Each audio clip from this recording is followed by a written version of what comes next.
This movie made me miserable. It's great!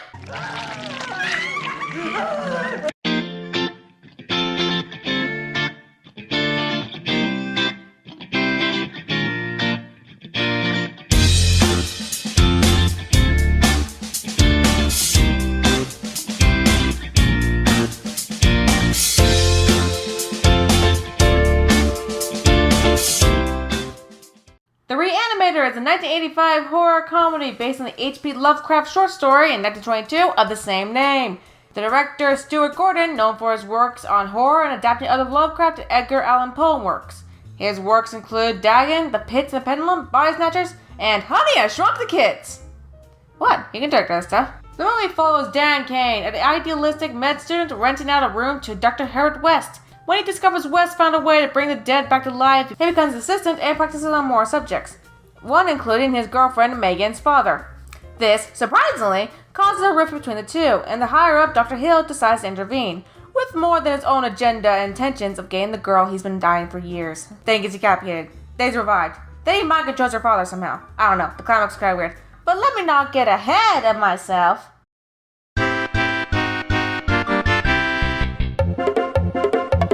In horror, one of the most important steps is to make sure that tension is kept throughout.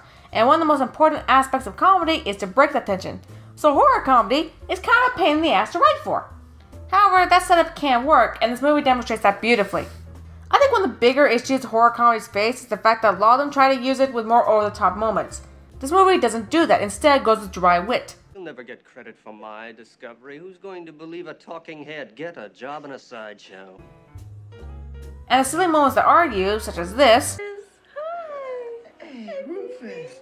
Where have you been, boy? Yeah, usually you're always bothering us. Yeah. Is used to counterbalance the horror that happens later on. Don't expect it to tango. It has a broken back.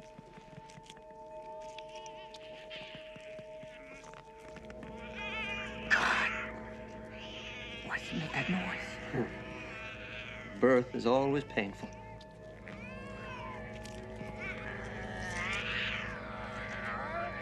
It was dead. What the? Stu, I told you to keep her out of here for this very reason. Okay, Jaws, don't be upset. It's just a move. What kind of amateur spell bullshit are they using? What? Of course the cat's gonna end up like this. You need to use a Nova Vita spell, not the Ad Hoc Vivid spell.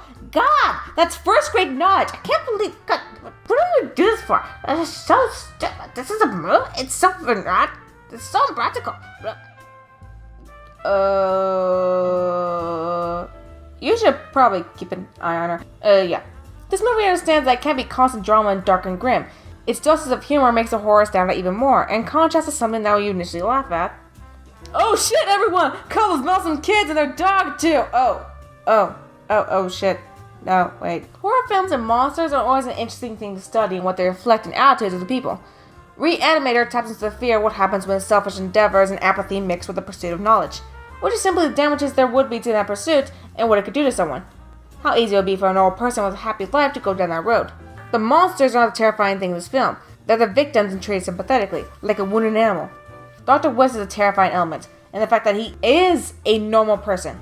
Granted, these attempts of tapping into horror and the unknown always come with the risk of anti-intellectual themes. Probably the same oversight of the only black person in the film to be treated as a lazy coward. Then again, this is an H.P. Lovecraft story. H.P. Lovecraft, the basement dweller of the 1920s. The directing and cinematography is top-notch in this. I know nothing of film language, however I can still see an effective shot. Like this one with Dan and Megan having a couple back and forth as the camera follows them. This is meant to lead the audience in the dark as much as the characters, while aware something is up. So when West shows up, it's generally startling. Effective choices like that are constantly shown out throughout the film, such as intense colors popping up whenever everything else is washed out. Which, granted, is silly in its own right because, like Heathers, everyone looks like a cartoon character. Speaking of Heathers, I'm reminded of people taking literal sociopaths and horrible villains and make them more attractive and sympathetic. I bring this up because apparently some people took the supposed homoerotic subtext of West and Dan. I mean, really, guys? Internet, not everything needs to be fuckable. That may sound shocking, but is in fact true. On to characters. One of the more disappointing aspects of the treatment of Megan. Dan and West can be plenty interesting, which is why having a motivated character is more important than a likable one. However, Megan, with the potential of being genuinely interesting, got very little to do in the actual film. Now, I guess she's meant to represent the normal human life that Dad is torn from when he's confronted with new experiments. However, it's rather disheartening that she's only portrayed as a victim in it and given little else. Honestly, I wish there was shown more struggle between having humanity and the need for scientific advancements. A genuine character study, maybe not with Megan or Wes, but definitely could have been with Dan. Now, the film gets a special mention in the visual effects. Honestly, I've never been a fan of gory effects since there's a usual reliance on them for horror instead of any actual tension. That, and they can be incredibly silly. And it is here, but it works. They use the gore for a reason, and the entire movie centers around corpses. And the effects for 1985 is so impressive, I thought it deserved its own segment in this review. And finally, this is a pet peeve of mine. Just once, I like a satisfying horror ending. Horror endings always tend to be cut off way too short, and yes, I understand that's the point, but still, I don't even want a happy ending. I just want an ending. Also, for my cat to stop conjuring up zombies. Look, if I didn't bring back the dead, all your blocked and striked videos would still be down. I'm the Re-Animator of videos whenever Viacom decides to be a dick. And this is why we aren't reviewing Viacom stuff anymore. Just don't make people zombies anymore, okay? Did you make me and Drew zombies with cookies in one of your October videos? We do not discuss old work that I hate. That was only a couple months ago. Like I said, we don't discuss it. And wait a minute, when did show continuity? You're the writer, you tell me. Most people don't have these problems. Most people don't have magic cat girls.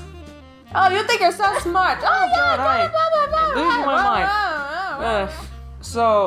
Re-Animator, good film. Watch it. Okay, goodbye.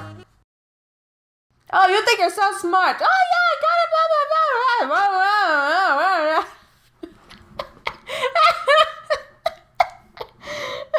Oh God, I am losing my mind.